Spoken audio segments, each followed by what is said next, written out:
everybody and welcome back to my YouTube channel. If you're new here, my name's Leonie. I'm a lifestyle blogger and vlogger and I am pregnant and this is my pregnancy series.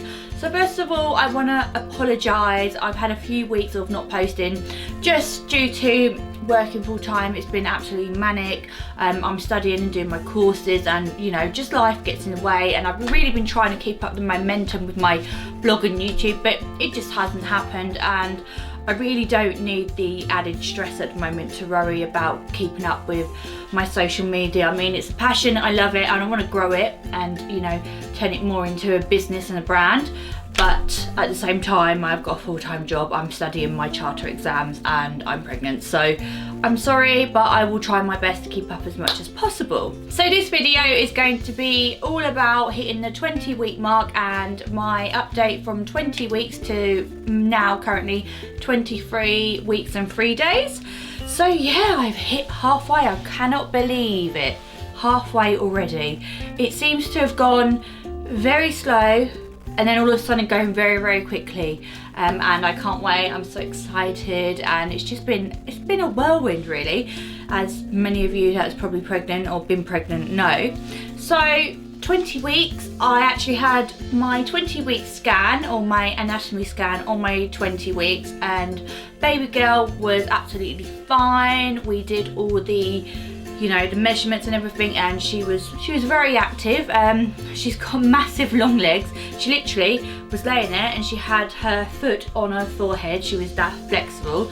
Then the sonographer was like, she's gonna be a gymnast. It's really good to see her again. We got some really good scan pictures.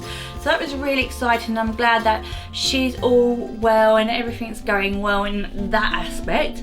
I did have to go and be referred to a consultant. So basically I went through with my midwife to get my MAP-B1 form, and she was asking me about a procedure I had done back in 2015. So basically I had a smear, they found some precancerous cells, and I had to have a LETS procedure done, or they call it a colposectomy, I'm not sure, but basically it's when they remove the part of the cervix that has the bad cells. And because of that, there could be an increased risk with early labour, which then mean I have to have a internal scan to check the length of my cervix. So I went for that about a week after I had the internal scan done, which was absolutely fine, and it turns out that my cervix length is actually fine, so there's no problem there. But I think they just wanted to check just to make doubly sure that they didn't, you know, take away a lot of my cervix when I did the procedure. Symptom wise, I've been feeling absolutely fine since I hit the second trimester. All my first trimester symptoms really just went away. I will say that I have been struggling quite bad with hormones and anxiety, and just being pretty low really, which is, I'm happy, I'm blessed, but I don't know, hormones, mental health, anxiety, it just all gets on top of you. So that's one of the reasons I've been trying to not push myself and worry too much about failing. You know, I've got work, as I said, work, studies, and I didn't want to have the added pressure of feeling like I'm failing on my YouTube and my Instagram and my blog. So I've just tried to really keep that at bay. But yeah, so there's going to be a whole other story, because that is a minefield when it comes to your mental health. I mean, physically I'm absolutely fine, mentally that's where I've been struggling really. Pregnancy can be quite lonely, I think. You can talk to a lot of people that have been through it or going through it, but it is lonely, especially for your first pregnancy, and you just don't know what to expect or what's going to happen or how you're going to be feeling or how your hormones are going to take over. You just feel a bit lonely, I think, and you know, and it you feel like you shouldn't feel bad for not enjoying your pregnancy, because you're like, I know there's people out there that have struggles, have miscarriages, have really bad complications, and you know, physically my pregnancy's fine, my baby's fine, but I'm not enjoying it from the mental health side of it really, and it makes me feel guilty. So it's kind of a vicious circle, I think, but that's probably going to be a whole other story, because that really needs to be like made awareness of. I think it needs to be talked about a lot more. So cravings. So I finally got some cravings, and they're not good ones. So basically I'm craving Coca-Cola like all the time. Like, I was on a train into London for work, and it was like 8 o'clock in the morning. I was like, all I could think about was getting into the office so I could get a can of Coke. I've never drunk Coke like that before. Like, I don't mind it, but it would never be my drink of choice if I was to choose a fizzy. And it's so bad, the amount of calories and sugar in it, and the caffeine as well. But I'm addicted. I need my can of Coke. I'm trying to really keep wraps on it and not drink too much, but cravings are cravings, I tell you. So movement. So at about 20 weeks, I think it was, I started feeling my little girl move inside, which I was really excited about. It's really weird to describe, like flutters or spasms or something. It's really weird, but I was really excited to feel her. I've got an anterior placenta, so my other half hasn't been able to feel her or see her from the outside yet, which I'm really waiting for. I really want him to be able to experience that too, but I know that obviously it may take a bit longer because of my placenta being on the outside. But yeah, I've been feeling her. Like, first of all, it was just in the evenings when I was relaxing, but now it's like more and more.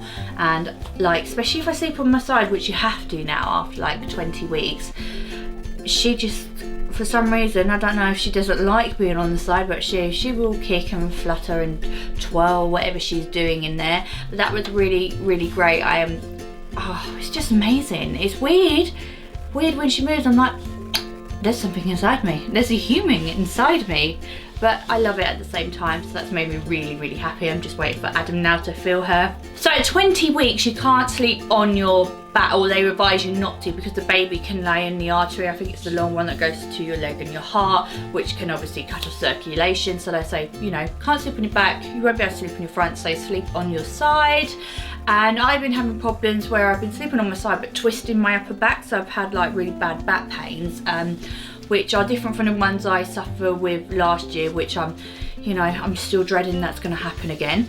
But I thought it was time I invested in a pregnancy pillow. So I did a bit of research, reached out to some people on social media to get advice, and the outcome was to get the BB Hug Me pillow, which I absolutely love. So I finally got that last week.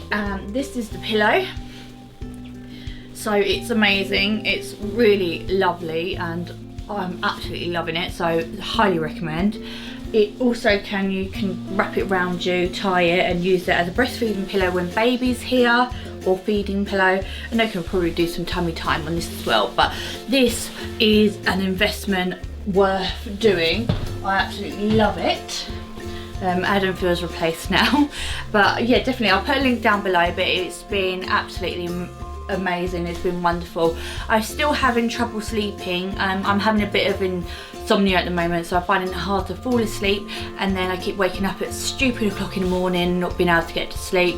Or if I do, I know that if I fall asleep at a certain point, like if I've only got like an hour or so to wait before my alarm goes off, I know I'm going to feel really groggy and horrible if I try and go back to sleep. So I'm just awake and I'm like, yeah, that's it, I'm up at stupid o'clock, you know. And it's really annoying because everyone's like, oh, it's your body's way of preparing you for the baby's here. And I'm like, I know I'm not going to be sleeping when the baby's here. I need to get all the sleep I can now. And I'm like, why is my body just not letting me sleep? But yeah, but I'm hoping with the pillow and a bit of relaxation and everything that will go well. Also, I have started doing prenatal yoga classes and aquanatal classes as well, which I've really been enjoying. It's been great to meet some other mums that are currently pregnant, and it seems to be actually a lot of people are well in front of me, so they're doing it like well into their third trimester and are, you know, about to pop. So I'm kind of an early bird to these classes, but I've really been loving it, especially with my anxiety and my stress and my hormones. Yoga has been really good. Every time I come out of there, I just feel so relaxed, and that's been absolutely great.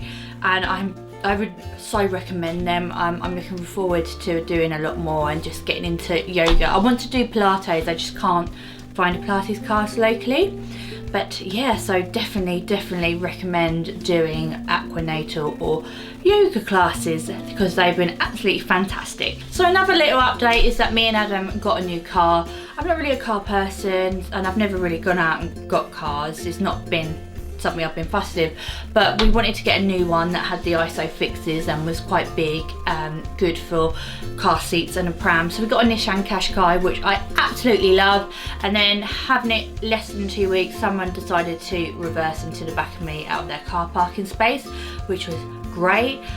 So my car is currently being fixed. So I can't believe it. I've never had a crash in my old car, and then someone decides to, I don't even know how they could have missed my Qashqai, but yeah, I was driving around a car park, went to pull in a space, was waiting to pull in a space, and the person up beside me just didn't see my big white car and reversed into the back of me. So that's fun. So now waiting for that to be back at the garage. I mean, it was only a prank, and obviously I'm fine, baby's fine. It wasn't like major or anything like that, but it's just an annoyance, really. I don't even know what to say. So yeah, so that's my little 20 to 23 week update. I'm going to try and do these as much as possible without obviously trying to push myself over the edge. But thank you for sticking around and subscribing to my channel, and I will try and get more content out there. If you're not already, subscribe to my channel and give this video a like, and don't forget to come and see me over in my blog or my Instagram, which I'll link down below. And I hope you have a good time, and I will see you in the next video. Thank you.